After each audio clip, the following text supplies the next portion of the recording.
Hey, Keith, you know the old saying, keeping the rubber to the road?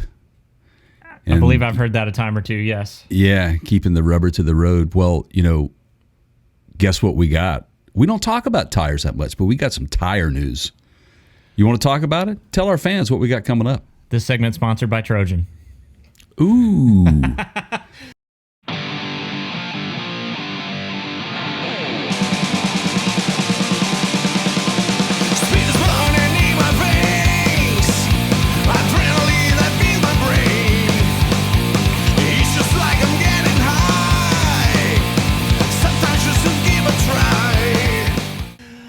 All right. Sorry, just kidding. Prophylactics. Unless they want to, you can. Yeah, I highly recommend it.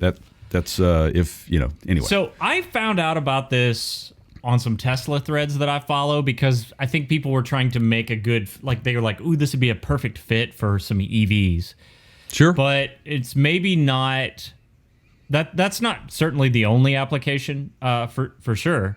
Michelin's working on this has been in the works for a while. We've all read. Been a long time, yeah, absolutely. But it looks like it's close to production for mass production, right? Mass production, yeah. Well, I think they're saying as early as 2024, and they have a partner involved in this, and we'll get to that too. But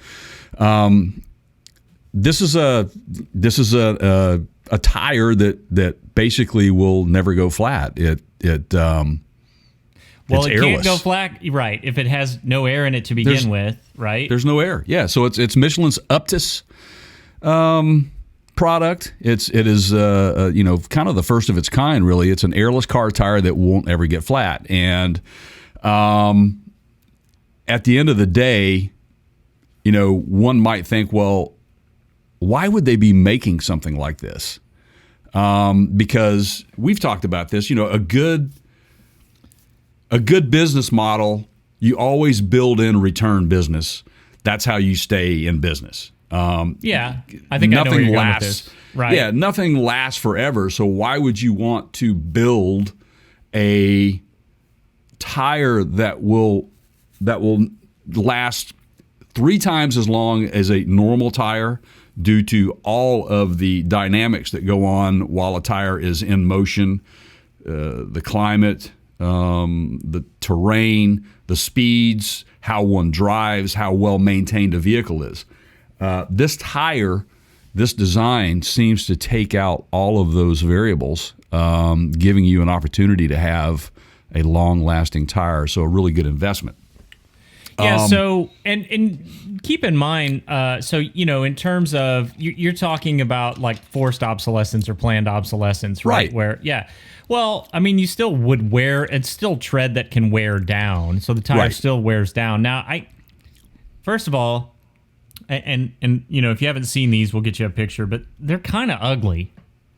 They are ugly. I thought the same thing, but I don't know how this design would work without exposing the fins that are in there. Well, now that's a good. So people have said in argument against this type of a design, hey, you're going to get a lot of debris and rocks and stuff in there, and it's going to mess with the tire and the balance of the tire and the performance of the tire.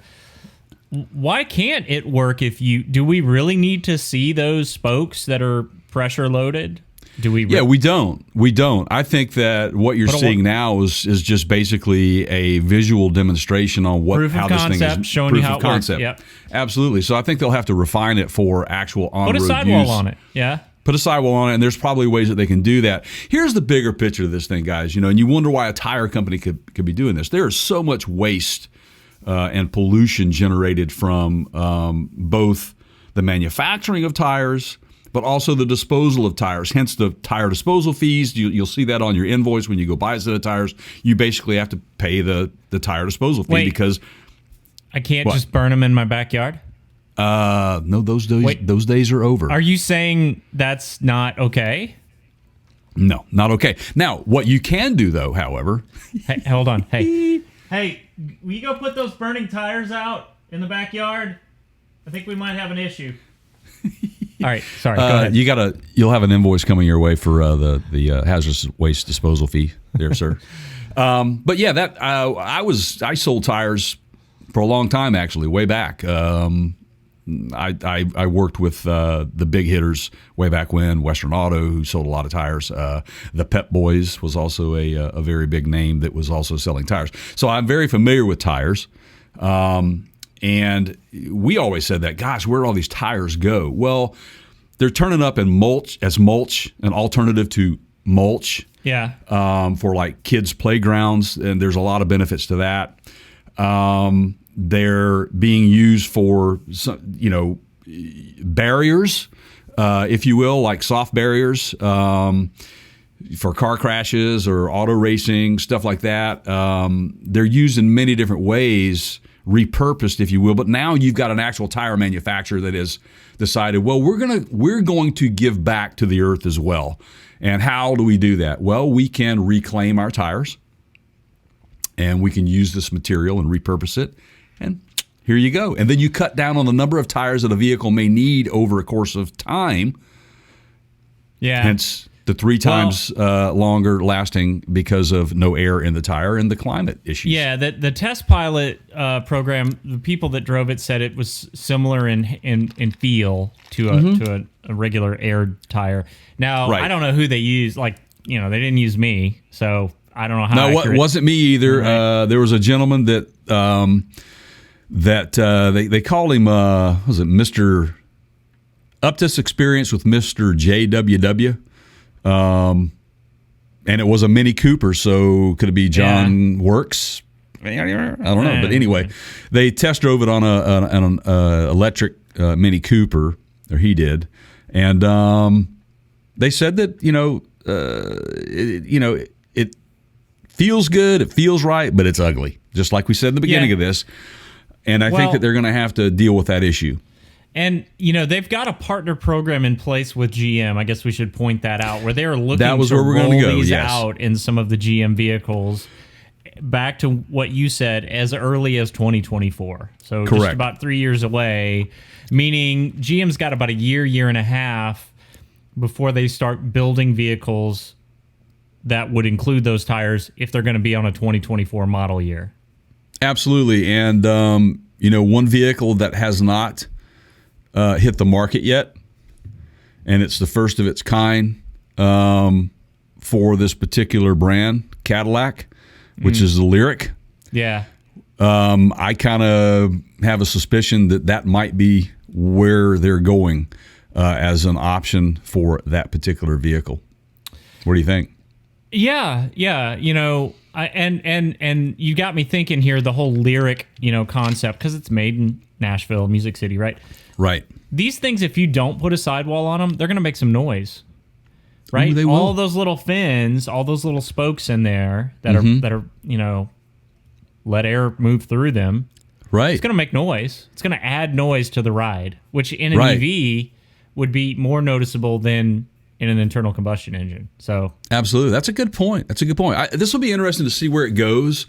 And I think the bigger problem that they would have would be equipping off-road vehicles with them. Mm-hmm. Just because of like the debris factor, like you were saying, because those things are getting into mud and water and when you take a Bronco or a Toyota off-road, you change your tire pressure right before you do, or right as you do, right? Absolutely, you do. You lower the pressure if you're going to take it off pavement. So that's right. Yep, absolutely. So I don't know. This could be a favorable thing for the off-road market. We'll see. Good for Michelin. I'm a big fan. I've used Michelin products for a long time. Yeah, I've used off brands as well that are good and comparable. But Michelin comes through with a good long warranty, and that's what most people want. They like good quiet rides on their luxury vehicles, and they want aggressive patterns on their off-road vehicles, which is that's desirable. So yeah, good for Michelin, man. Some more tire options in our future. Looking forward to it. Forgot to mention this earlier, but if you want to find out, if you want to be the first to know as soon as we know, make sure you hit the subscribe button. Check us out. You're probably there right now on our YouTube channel, which is /Parts Counter Gurus. Ring the bell and you will get notifications. Leave us a comment. Let us know what you think. We'd love to hear your thoughts on, would you buy one? Would you buy a car one that had one? Would you drive it on? Would you buy a car that had 4? I would drive it on the moon. It looks like it would work well on the moon. So there you go, everybody. Yep. All right.